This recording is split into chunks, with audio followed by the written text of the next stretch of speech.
Hi guys and welcome back. So today I'm going to be showing you how to make this vegan cappuccino cake. Let's begin.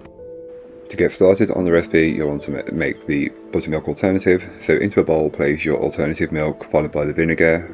Give it a quick whisk, then set aside until needed later on. Then you can go ahead and start on the main part of the cake. So grab yourself a large mixing bowl and into that add in all of your dry ingredients, which is the flour, the sugar, the raisin agents. Then just start the mixer on a low speed just to incorporate these, as you want to get them together a little bit before you add in the wet ingredients. Then you can go ahead and add in your vegan buttermilk alternative. I do recommend leaving this for around 7 to 10 minutes to do its thing. While the mixer is still going, add in your vegetable oil or oil of choice. Then add in your coffee, ensuring that it's cool. You do not want to use hot coffee as that will ruin this cake.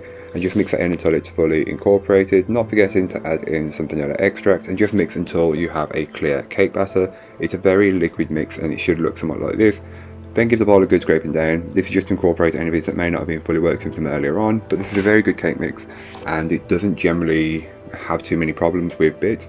Then divide the cake batter between two 6-inch cake tins which have been lined with some parchment paper on the base. Feel free to line the sides as well, but I don't generally do that. Make sure you get it as equal as possible. I'm using scales, I recommend you use scales as well. Place into your preheated oven and bake off. All that information will be in the blog post. Then you can start on the buttercream, so grab yourself a mixing bowl, and into your mixing bowl place in your vegan butter alternative and icing sugar, and then mix on a low speed to start with, working up to a medium-high speed. Once the butter's incorporated, you're not going to have a whole smoke cloud of icing sugar in your kitchen. Once it's lighter and fluffier, after about 5 to 7 minutes, you can go ahead and add in the coffee and mix this in until it's fully incorporated. You will notice it becomes this kind of beige colour, and that's what you're looking for. Once it's mixed in, you can then stop mixing, give the bowl a good scraping down, incorporate any bits that may not have been fully worked in. But generally, again, this buttercream is so easy that it doesn't have too many problems. So once you've got your buttercream made and your cake's cooled, you can go ahead and start the assembly. So grab your plate, board or stand and place a blob of buttercream into the centre, place your first layer of cake on top, pipe a ring of buttercream around the outside and fill the centre with the same buttercream, leveling it out as best as you possibly can. Then place your second layer of cake on top, and then press that down just a little bit to glue it in place. Then pipe buttercream all around the outer edge of the cake and on top, and then just smooth and level it as best as you possibly can, or until you're happy.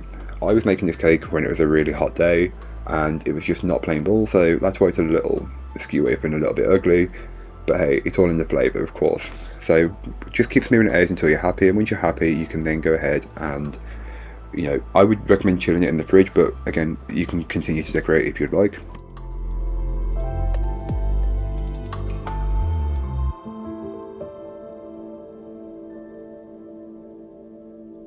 As an optional decoration finish, you can go ahead and just dust a little bit of cocoa powder in the centre of the cake, just where the rosettes will be on the outside of. So just then take your buttercream and pipe rosettes around the outer edge. Feel free to do more or less than me, or decorate it however you like, but this is just the way that I have done it. Again, this cake was made probably a year or two ago. I just found it in my resources, so I thought I'd share it today. But that's all for today. I hope you enjoyed. If you did, don't forget to like, comment and subscribe for more from me, and I'll be back again soon with another recipe, so join me then. In the meanwhile, don't forget to check out the description. There'll be links to this recipe, a link to my blog, and links to my social medias. But that's all for today. I hope you enjoyed. Bye guys.